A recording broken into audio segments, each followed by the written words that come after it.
नमस्कार, आप देख रहे हैं प्राइम डिबेट और मैं हूं आपके साथ आलोक।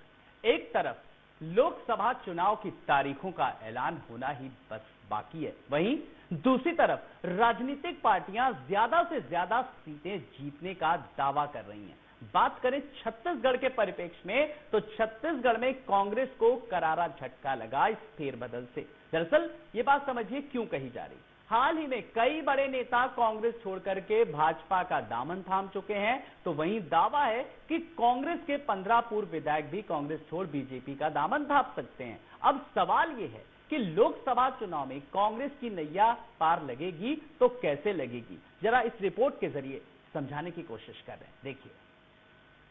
विधानसभा चुनाव में मिली हार और फिर लोकसभा चुनाव को करीब देखते हुए देश भर में अलग अलग राज्यों में कांग्रेस के कार्यकर्ताओं और बड़े नेताओं के बीजेपी में शामिल होने का सिलसिला लगातार जारी है। फरवरी महीने में छत्तीसगढ़ के पूर्व विधायक प्रमोद शर्मा और विधान मिश्रा ने बीजेपी ज्वाइन कर ली थी। दोनों ने सीएम विष्णुदेव साय की मौजूदगी में बीजेपी की सदस्यता ग्रहण की है। आगामी लोकसभा चुनाव से ठीक पहले कांग्रेस को छत्तीसगढ़ में एक और बड़ा झटका लगा है। इसी दरमियान छत्तीसगढ़ के वनांचल क्षेत्र बस्तर में कांग्रेस के 10 नेताओं ने भाजपा का दामन थाम लिया है। वही दावा है कि कांग्रेस के 15 पूर्व विधायक लोकसभा चुनाव के पहले बीजेपी का दामन थाम सकते हैं। ऐसे में ठीक लोकसभा चुनाव के पहले कांग्रेस पार्टी के बड़े नेताओं ने पार्टी को छोड़कर कांग्रेस के लिए संकट खड़ा कर दिया है। तो वहीं दूसरी तरफ कांग्रेस ने बीजेपी पर आरोप लगाते हुए कहा कि भाजपा सीबीआई ईडी का डर दिखाकर कांग्रेसी नेताओं को भाजपा में शामिल करा रही है। कांग्रेस छोड़ चुके नेताओं को प्रदेश मीडिया प्रभारी आनंद शुक्ला ने आयाराम गयाराम करार दे दिया है। यह इस बात को प्रमाणित करता है कि भारतीय जनता पार्टी बहुत ज्यादा कमजोर हो चुकी है, बहुत ज्यादा घबराई हुई है। वो निचले स्तर के कार्यकर्ताओं को भी लालच देके, प्रलोभन देके और कुछ लोगों को ईडी सीबीआई का भय दिखा के भारतीय जनता पार्टी में शामिल करवा रही है। और जब भी विधानसभा चुनाव या लोकसभा चुनाव, आम चुनाव आते हैं तो कुछ लोग ऐसे होते हैं जो वैचारिक रूप से प्रतिबद्ध नहीं होते हैं। ऐसे लोग आयाराम गैराम की स्थिति में रहते हैं, बहुत सामान्य सी बात है। इससे कांग्रेस पार्टी को कोई फर्क नहीं पड़ने वाला। वहीं दूसरी तरफ बीजेपी ने कांग्रेस के इस बयान पर पलटवार करते हुए कहा कि कांग्रेसी नेताओं को इस बात का एहसास हो चुका है कि कांग्रेस एक डूबती नैया है। इस डूबती नैया के चुनाव में कोई भी कांग्रेस का एक नेता सवार नहीं होना चाहता है। आरोप है कि जिस तरह से कांग्रेस के नेता संलिप्त रहे हैं, चाहे वह राम जन्मभूमि को लेकर हो या राम मंदिर के न्योता ठुकराने का हो, तमाम ऐसे विषय हैं। इन सब चीजों से कांग्रेस के मूल कार्यकर्ता आहत हुए हैं। इसलिए कांग्रेस के बड़े नेता कांग्रेस छोड़कर जा रहे हैं, क्योंकि डूबती नैया में कोई भी सवार नहीं होना चाहता है। कांग्रेस के तमाम कार्यकर्ताओं को, तमाम नेताओं को इस बात का एहसास हो चुका है कि कांग्रेस अब एक डूबती नैया है और शायद इसीलिए इस डूबती नैया में, इस डूबती नैया के चुनाव में कोई भी कांग्रेस नहीं होना चाहता है। और जिस प्रकार से कांग्रेस के कृत्य रहे हैं, जिस प्रकार के विरोधाभास वाले कामों में कांग्रेस के लोग संलिप्त रहे हैं, जिस प्रकार से चाहे राम जन्मभूमि का विषय हो, उसके न्योते को ठुकराने का विषय हो, इस प्रकार के तमाम विषय हैं जिससे कहीं ना कहीं कांग्रेस का जो मूल कार्यकर्ता है वह आहत हुआ है। और कांग्रेस के इसी प्रकार के निर्णय के चलते लगातार कांग्रेस छोड़ करके लोग जा रहे हैं। और बड़ा दुख का विषय है कि कांग्रेस, जो इस देश की सबसे पुरानी राजनीतिक दल है, आंतरिक अपने अंदर में ही विश्वास डेवलप नहीं कर पा रही है। कुल मिलाकर कांग्रेस के अंदर में विश्वास का अभाव है। कांग्रेस को पहले आत्ममंथन, आत्मचिंतन करने की आवश्यकता है कि आखिर कांग्रेस अपने नेताओं का, अपने कार्यकर्ताओं का विश्वास क्यों खोती जा रही है। जनता तो दूर की बात है, पहले अपने कार्यकर्ताओं का विश्वास कांग्रेस जीतने का प्रयास करे। कांग्रेसी नेताओं के लगातार पार्टी छोड़ने से अब छत्तीसगढ़ में कांग्रेस अलग थलग पड़ती नजर आ रही है। कांग्रेस छोड़ भाजपा में शामिल हुए नेताओं ने कहा कि अंतरकलह और गुटबाजी की वजह से कांग्रेस खत्म होती जा रही है। बहरहाल छत्तीसगढ़ में भाजपा ने 11 सीटों पर अपनी उम्मीदवार उतारते हुए पूरे 11 सीट जीतने का दावा कर रहे हैं। तो वहीं दूसरी तरफ कांग्रेस भी 6 सीटों पर उम्मीदवार उतारकर अधिकतम सीटें जीतने का दावा कर रही है। देखना यह होगा कि लगातार कांग्रेस छोड़कर बीजेपी में जा रहे नेताओं की वजह से लोकतंत्र के महापर्व पर कांग्रेस की नैया कैसे पार होती है। TV 27 न्यूज जस्टिस से अरुण गुप्ता की रिपोर्ट। तो विधानसभा चुनाव में मिली हार और फिर लोकसभा चुनाव को करीब देखते हुए देश भर में अलग अलग राज्यों से कांग्रेस के कार्यकर्ता और बड़े नेताओं के बीजेपी में शामिल होने का सिलसिला लगातार जारी है। लेकिन इसके पीछे क्या कुछ वजह है और कांग्रेस किस तरीके से इस डैमेज को कंट्रोल करेगी? कुल मिलाकर के 2024 चुनाव के पहले जिस तरीके से जो फेरबदल हो रहा है या यूं कहें कि भगदड़ मची है, कांग्रेस ने क्या कुछ कदम उठाया और बीजेपी किस तरीके से स्वागत कर रही है? कुछ आज ऐसे सवालों के जवाब जानने की कोशिश करेंगे। जल्दी से जो मेहमान जुड़े हैं उनका परिचय करा देते हैं। हमारे साथ कांग्रेस के प्रवक्ता रूपेश दुबे जी हमारे साथ हैं। रूपेश जी नमस्कार, बहुत बहुत स्वागत है आपका। वासु शर्मा जी हैं बीजेपी। वासु जी नमस्कार, आपका भी बहुत बहुत स्वागत करना चाहूंगा। और साथ ही साथ राजनीतिक विश्लेषक के तौर पर रोहित मिश्रा जी आज हमारे साथ जुड़े हैं। रोहित जी नमस्कार, आपका भी बहुत बहुत स्वागत है। मैं सबसे पहले रूपेश जी आपसे इस सवाल का जवाब, जिस तरीके से लगातार छत्तीसगढ़ के पूर्व विधायक प्रमोद शर्मा और विधान मिश्रा ने बीजेपी ज्वाइन कर ली है और लगातार सिलसिला जारी है, क्या कुछ कहेंगे? नमस्कार। राजनीति में जो व्यक्ति आता है वो जनसेवा की मंशा लेकर के आते हैं। कहीं न कहीं महत्वाकांक्षाएं बढ़ती हैं और महत्वाकांक्षा पूर्ति न होने की दशा में वे अपने मातृ पार्टी जिसमें उनकी विचारधारा के अंतर्गत वो शामिल होते हैं या उसके कार्य करते हैं और उसकी विचारधारा को छोड़ करके वो अन्य पार्टी में जाते हैं। ये उनकी राजनीतिक महत्वाकांक्षा और निहित निजी स्वार्थ का परिणाम है। देखिए, भारतीय राजनीति में जो भी नेता राजनीति में आते हैं उनका प्रथम ध्येय कार्य तो होना चाहिए कि जनसेवा करें। लेकिन यदि सत्ता चली जाती है तो जनसेवा का अवसर समाप्त नहीं होता। अच्छा, चूंकि हम एक राजनीतिक पार्टी के लोग हैं, हमारा एक परिवार है, उस परिवार में किसी से आपसी में मनमुटाव होता है, इसके कारण हम घर को नहीं छोड़ देंगे। लेकिन जो राजनीतिक दल के लोग हमारे जो रहे हैं वो अन्य पार्टी में जा रहे हैं, उनकी कई मजबूरियां होंगी, कहीं दबाव होंगे। और लेकिन जिस प्रकार से भाजपा ईटी और आईटी का उपयोग करके जो भारतीय लोकतंत्र को कलंकित करने का काम करी है, महाराष्ट्र हो या आसाम हो, जहां भी परिस्थितियां बनी हैं। अच्छा रुपेश जी, एक सवाल का जवाब दे दीजिए। आपने सब कह दिया, कहीं ना कहीं दबाव होगा, अपनी उनकी महत्वाकांक्षा होंगी, आया राम गया राम, सब संज्ञा दे दी। लेकिन पार्टी ने इस पर कभी मंथन किया कि क्या कुछ वजह है, जानने की कोशिश की? इस सवाल का भी तो जवाब दीजिए।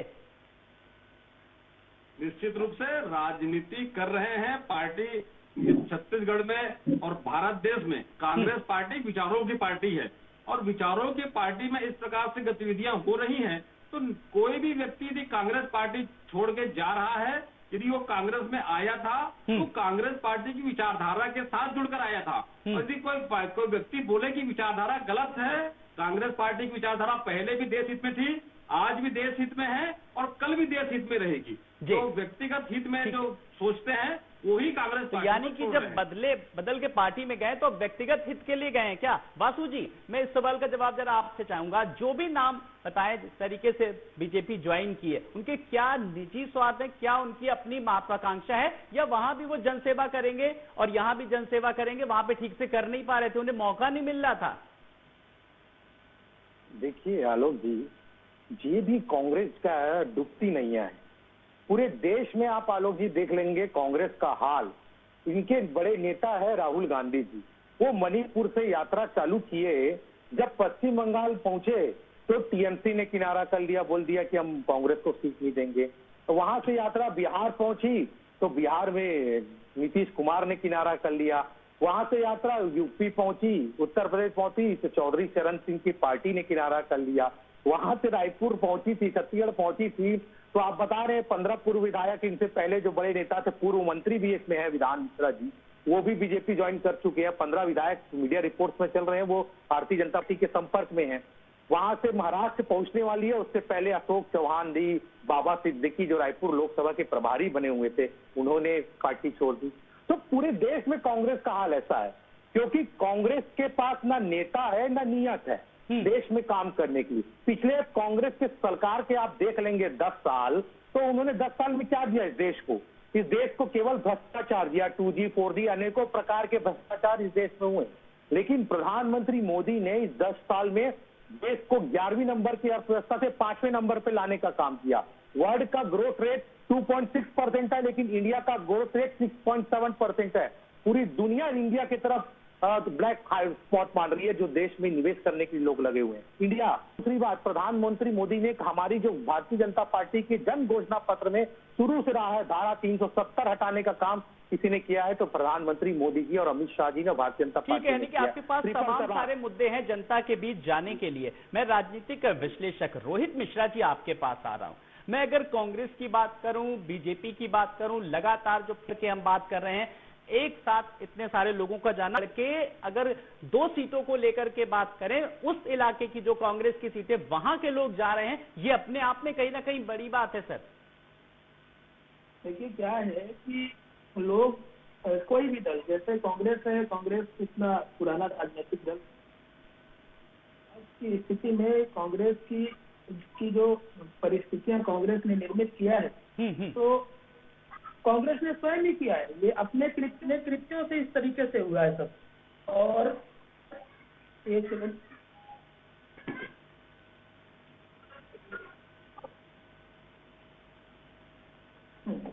तो कुल मिला के ये सीधे एक शब्द में ये कह देते हैं कि व्यक्तिगत स्वार्थ की वजह से नेता छोड़ रहे हैं।